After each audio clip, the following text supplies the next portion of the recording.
Welcome to the Follow the Leaders podcast, where we get a glimpse into the minds and lives of exceptional leaders and hear about their experiences, insights, and strategies for success. On today's episode, we'll hear from one heart-centered, effective leader and hear about their wisdom and perspective. So get ready to follow along. Hello and welcome back to the show. Many of you listening are business owners and heads of companies or are considering stepping into one of those roles.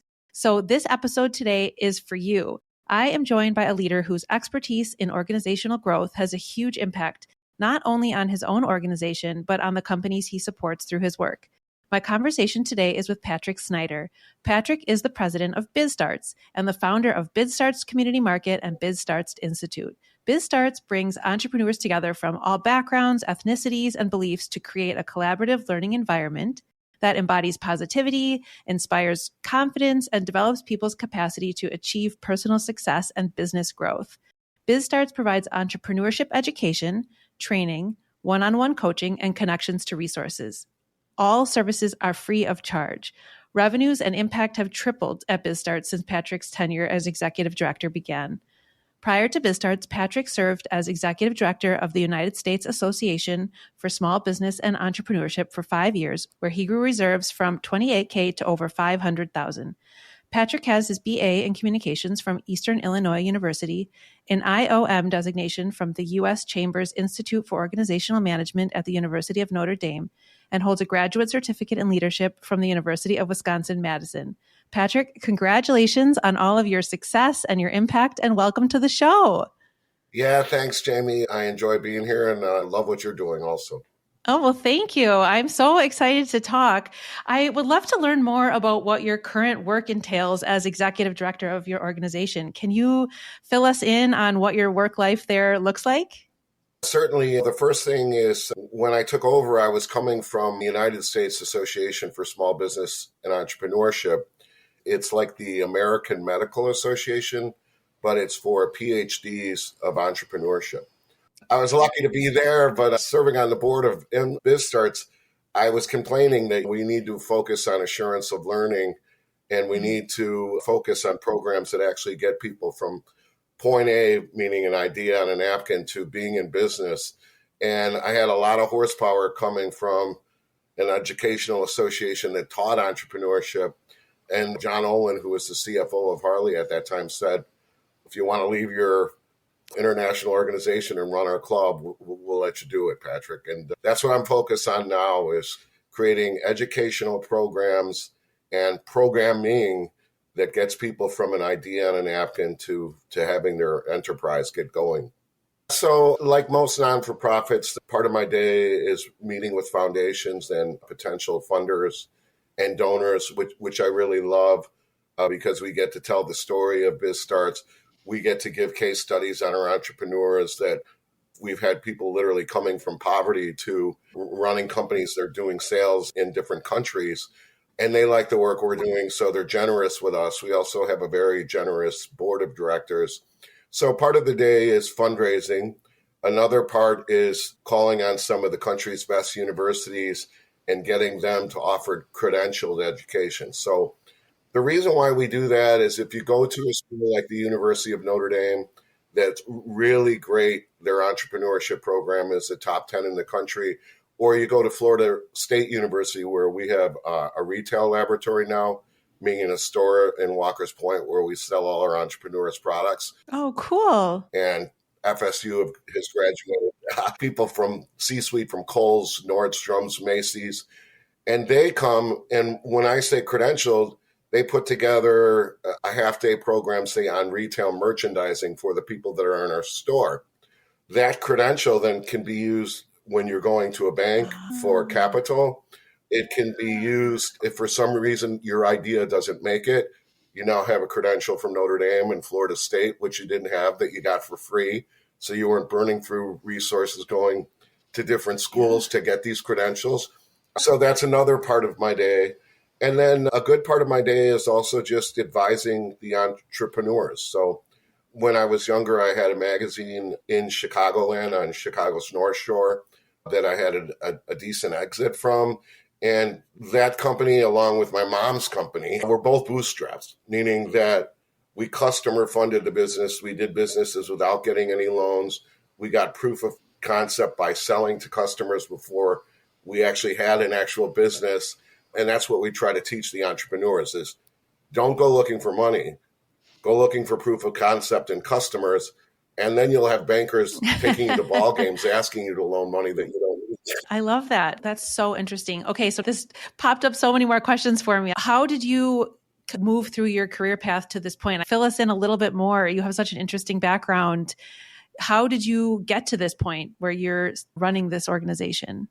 Yeah, so what happens in life, and I'm an older person, so I can speak as an older person, is that, each part of your life is a thread, and it becomes to be a fabric, and then eventually a blanket that you can wear. And coming out of a small school like Eastern, I felt like I had to do my own business because nobody wanted to hire a graduate from a small school in Illinois. So I went to the wealthiest area of Chicago, which is kind of like the spot on the lake between Evanston and Lake Bluff, and where all the famous John Hughes movies were shot. So you can imagine the culture.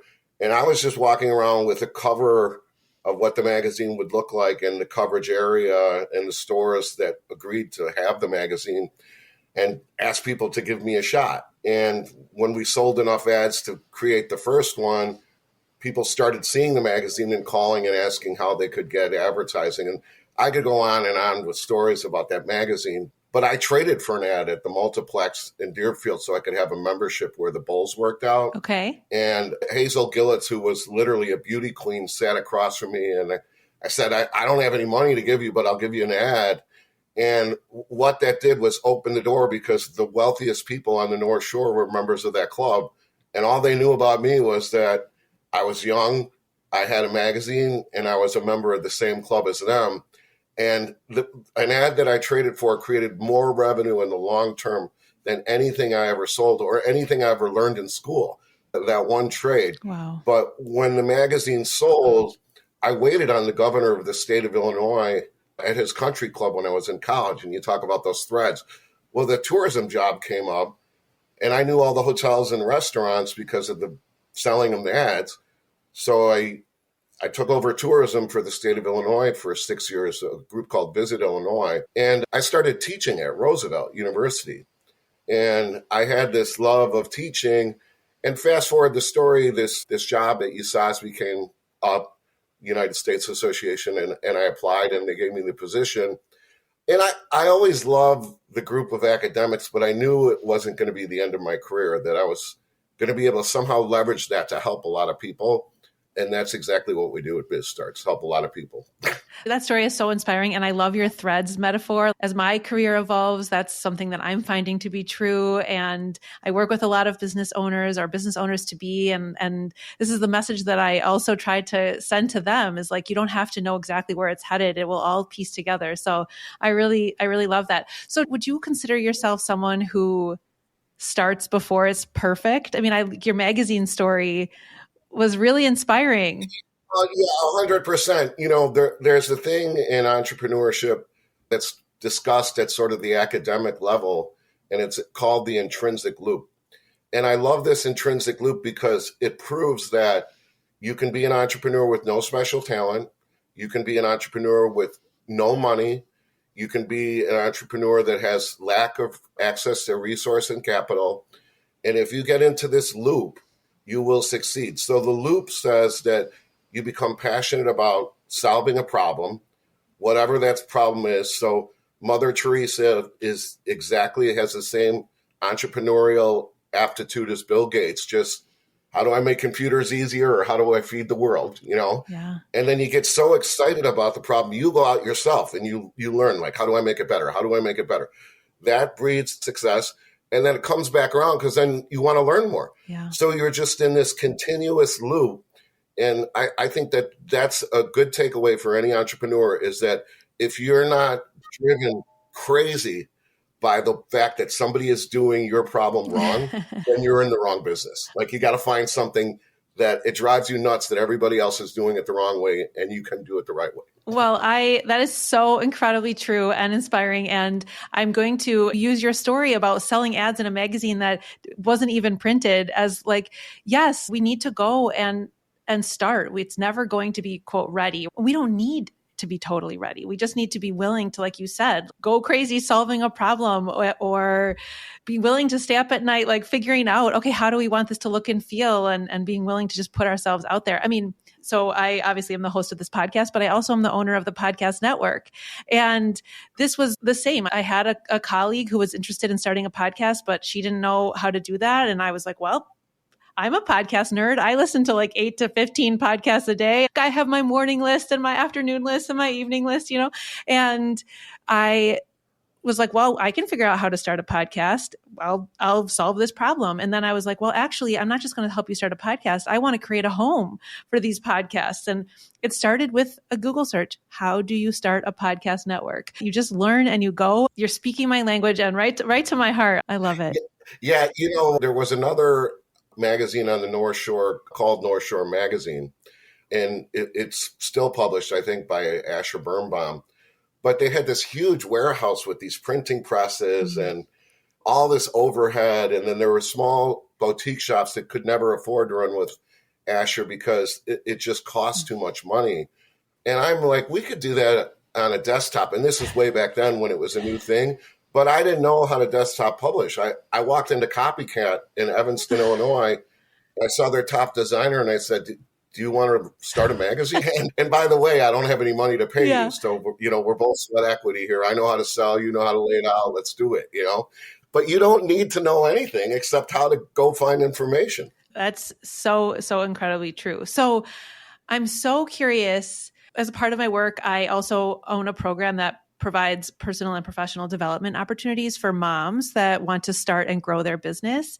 And I'm always looking for, these rich opportunities for them to learn and grow. And it really sounds like BizStarts is such a great resource that I can help direct them to. And so I'm curious, who should reach out to BizStarts and what do they learn from you? I know you mentioned the education and the coaching and all of that, but what does that actually practically look like? And who is your ideal customer? Sure. So, there are other community programs out there. And I've seen hundreds of them because of running USASB. Either they come from the university or the city themselves. And a lot of them are the same in that they're a 6-week boot camp that teach you your numbers, your marketing, how to interview a potential customer when you're developing your product. And then there's a pitch competition and then it's over. So we tell all our entrepreneurs that if you have an idea for the product, the first thing you should do is make sure that it's going to be the absolute best. Otherwise, you're going to have to compete on price. And if you lower your price, then the next person that comes into the market is going to think that's exactly how. And everybody lowers their prices till they're out of business, like coffee shops. And then Starbucks comes along with free Wi-Fi and better coffee and an Italian coffee experience. And everybody loses. But if you're already Starbucks, then they have to compete on price. And they're all losing money while you're getting $6 for a cup of coffee when they can charge $1 or $2 because they're competing on price. So we do this 6-week boot camp, but then afterwards they're connected with student consultants. And we have honors students at Marquette. We have students that are part of the Collegiate Entrepreneurship Organization at UW Milwaukee. We get help from El Verno for our Spanish-speaking students. And we also do the program in American Sign Language. So we want to include everybody that we can. So what those students do is everything that you would pay out of your pocket to do, they do free of charge. So they set up your website, they get your numbers into QuickBooks, we get free legal from Marquette University, and then we have subject matter experts. So that are non-competitive. So if you're thinking about a food service business, you might get someone like Giacomo Falcone, who's the chairman of the board at Palermo's Pizza, telling you, like, this is how you get your product into stores. This is how you get shelf space. This is where you get your food license. And, accounting, we can get them together with Earl Goff at Baird. So there's more expert level advice. And then the last thing that we kind of figured out was a lot of our people have physical products like beautiful bath bombs and candles and food and beverages. So they were saying, well, I can't go into, say, Sendex and have a sheet that says this is how much shelf space I have. here and I'm doing a sell through at this rate and professionally do a presentation because I don't have that data. So we were like, let's build a store. So now we have this beautiful market in Walker's Point, the BizStarts community marketplace. We sell coffee from Puerto Rico. We sell all the items that I mentioned, plus a lot more, including clothing.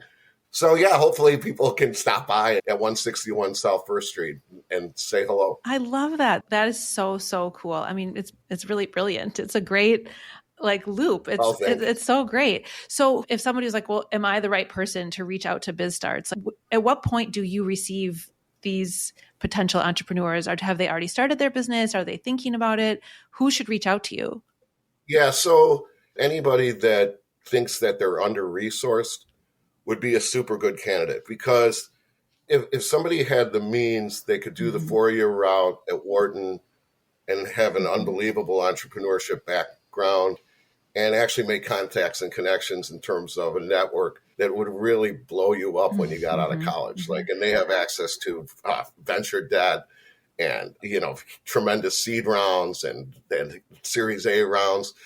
But if you're not that person, if you're someone who might have gone to college, but you were in art school and you don't know how to start a business, or if you're somebody that maybe didn't even go to college, needs to know the basics because you have the hustle skills to get there, those are the people I love to see. That's so cool. Yeah.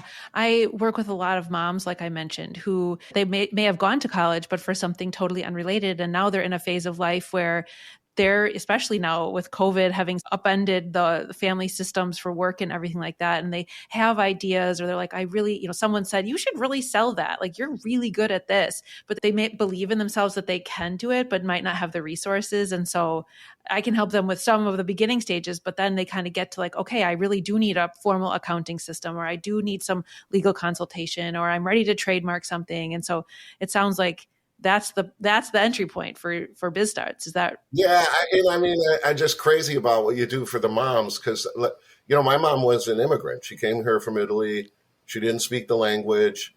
I was a kid. I would follow around and people would make fun of her accent. I was so polluted by society, I made fun of her accent, and literally they were offering her $265 an hour to sweep the floors. We lived in Des Plaines, Illinois at the time, in a 3-flat. And she read an article in the newspaper that said that this lady slipped and fall leaving her assisted living facilities. And she was like, I could beautify those ladies so they never have to leave this spot. So she thought the problem was leaving could cripple you. So she ended up opening 6 beauty shops in these assisted living facilities. And in 1974, she was, instead of making $265 an hour, she was making $1,000 a day. Wow. And I grew up with a mom that did what you're trying to do. So, my hat's off to you, because that's awesome. That's the power of entrepreneurship.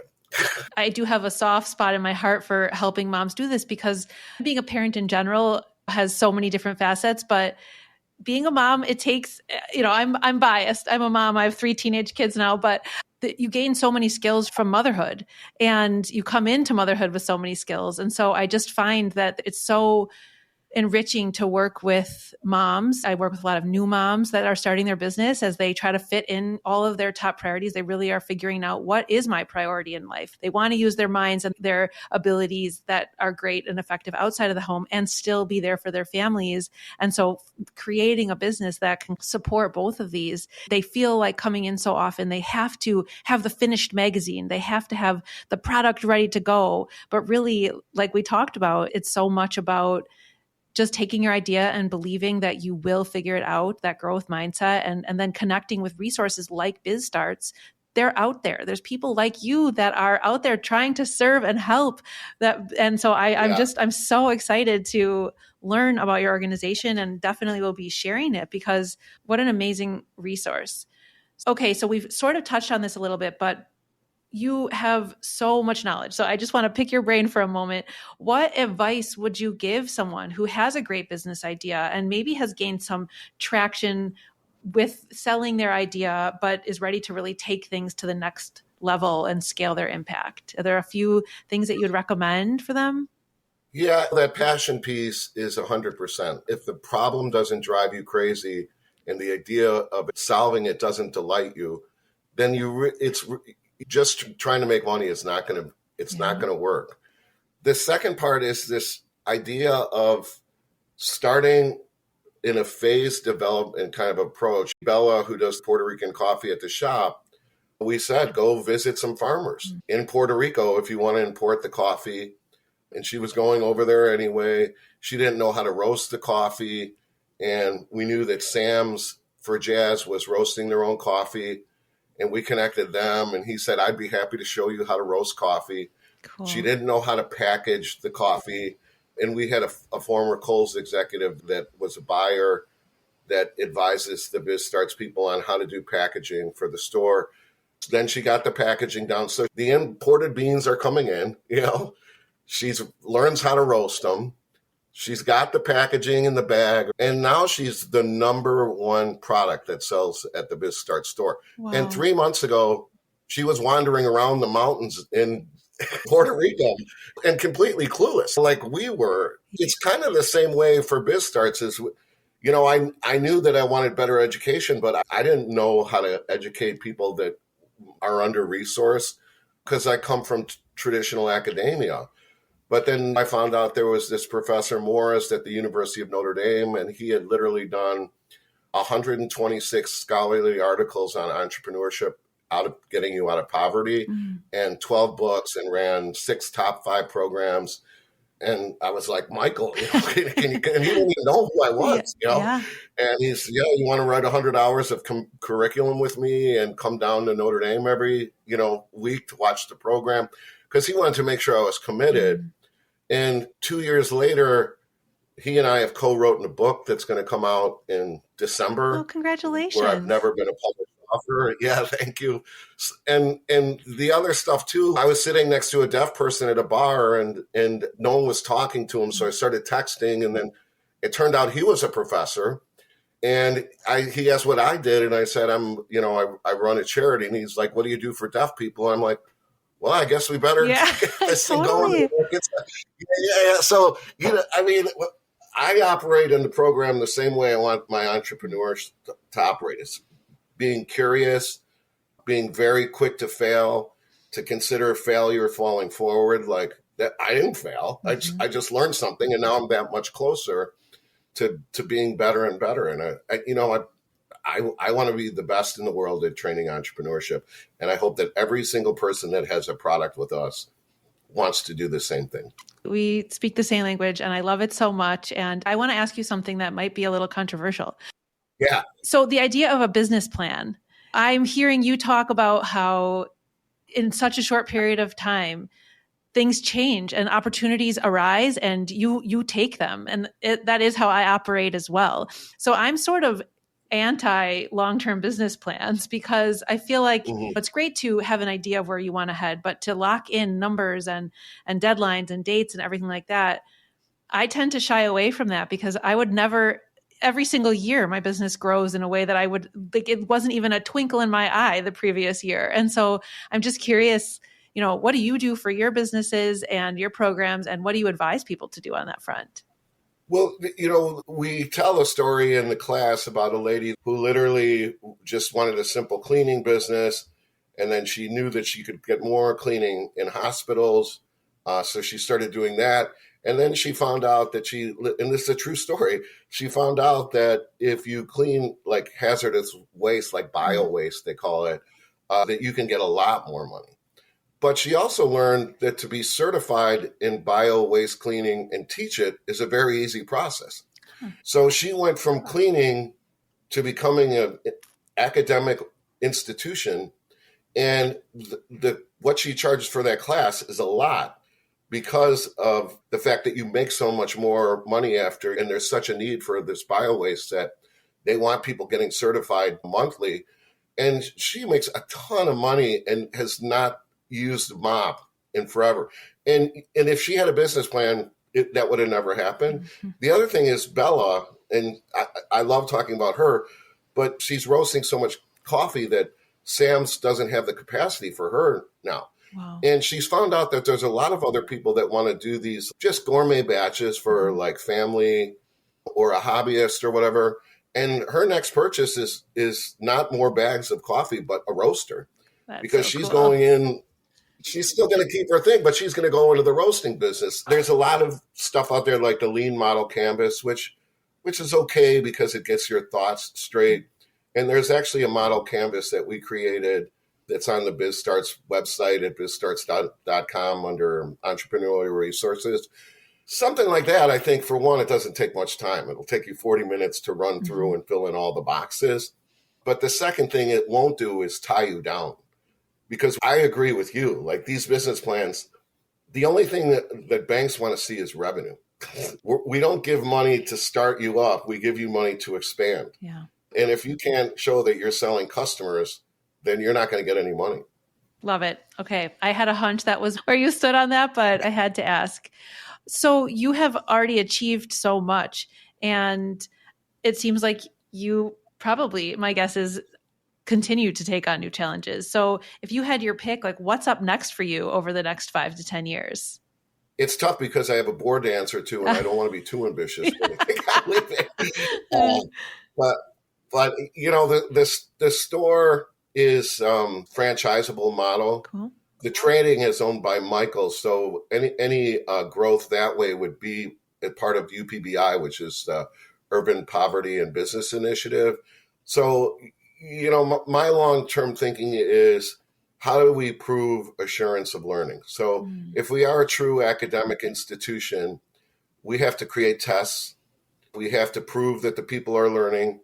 We have to continue to gather data on how many of the businesses that we have are successful and grow that percentage to a higher percentage.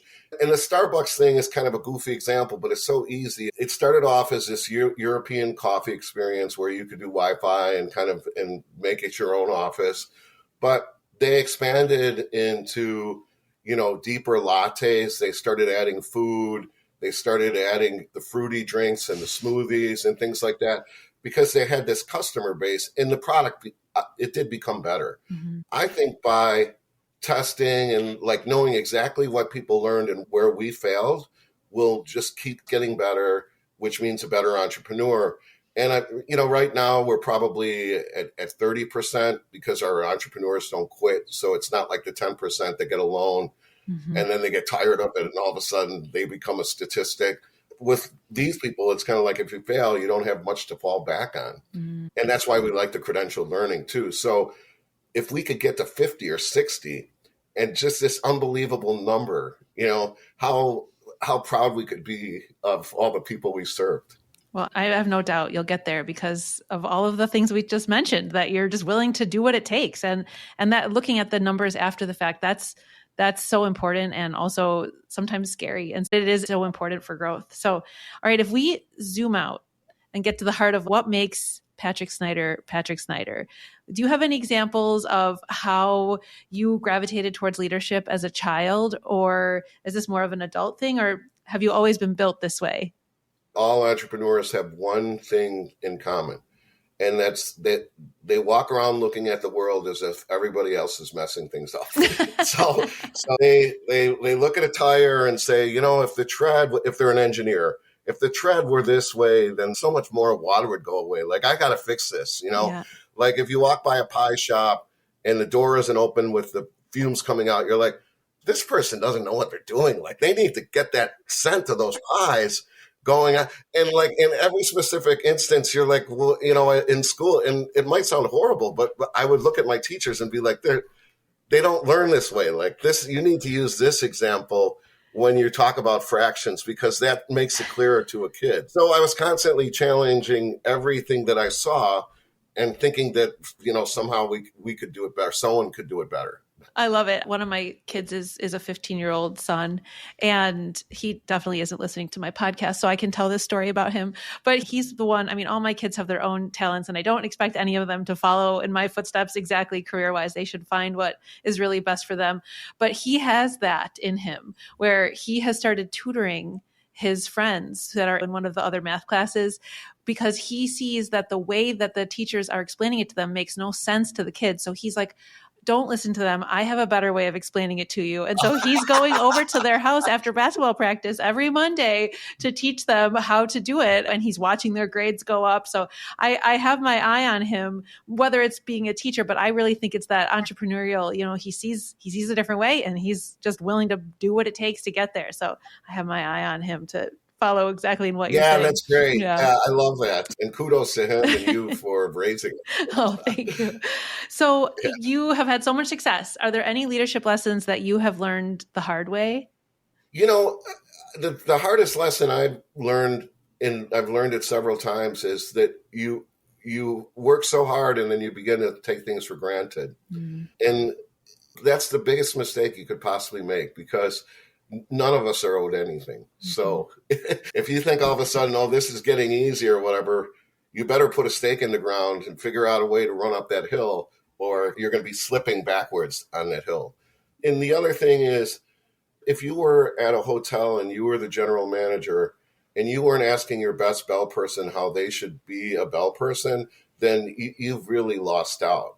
So you need to talk to the people doing the work and let them know what your vision is, but let them know that their part is a lot like, and I'm specifically talking about leadership here, is you have to see it like the emperor's new clothes.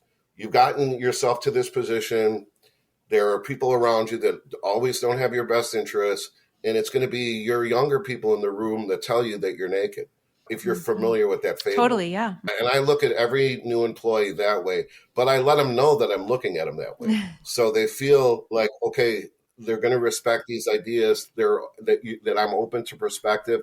But I also have to keep the fact that Patrick's vision is to have the best education program in the country. So I need to tell him how to do that, not get him going in some other direction that isn't his passion, because then he doesn't need me. He needs someone else that can help him. Right. That's really great. Does anyone come to mind that you could shout out who believed in your ability to step into these leadership roles, maybe even before you did? A lot of my references from the United States Association for Small Business and Entrepreneurship were just like, based on your mom's story, this is exactly where you should be in life. And they were just incredible professors. And then down the line, when I was in tourism, there was just so many people that shaped and molded my career. And I was open to listening. And I'm talking a lot because I love talking about BizStarts. But my typical relationship with people is like finding out as much as I can about them and trying to be a resource. And then if something comes up, you never have to ask for help. It's not claw your way up. They're over there lifting you up because you've taken an interest in their lives, and people just tend to want to give back. This is the point of this conversation, because you do have so much expertise and wisdom and perspective. And now I know so many really incredible nuggets of advice. And so I'm grateful that you're sharing today. I have a few last wrap-up questions for you that are a little more quick fire. Do you have one tool or strategy that you use to stay organized and effective, whether that's like tech or paper or a decision-making framework, or how do you stay organized? Yeah, my thing is, and this might not work for everyone, but my thing is that the most important things that you want to put off, you do those first, and you pin everything else that's easy for later. Like, don't mess around with that easy stuff, because you can get to it at 10 o'clock at night and finish 30 of those in less than a half hour, Yes. But if you start messing with those things in between this big thing, the big thing is always going to get pushed back. So get on the hard stuff first. And then when it becomes a habit, it becomes easy too. Like the hard stuff becomes easy because your mindset is, I'm going to destroy this. And then easy stuff, I'm going to, literally eat and type with one hand at the same time. I love it. That's great. Do you have a favorite leadership book or podcast or resource that you love to share or that you continually go back to? Brian Tracy, I read a lot when I was growing up and just trying to teach myself. But there's a guy named Steve Kaplan. He started a business in his basement and sold it for $2.5 billion to Dan Snyder, who's no relation. It was a product sampling business. And the thing that he did in that book called Bag the Elephant was give you a step-by-step guide of how to get and keep really big clients.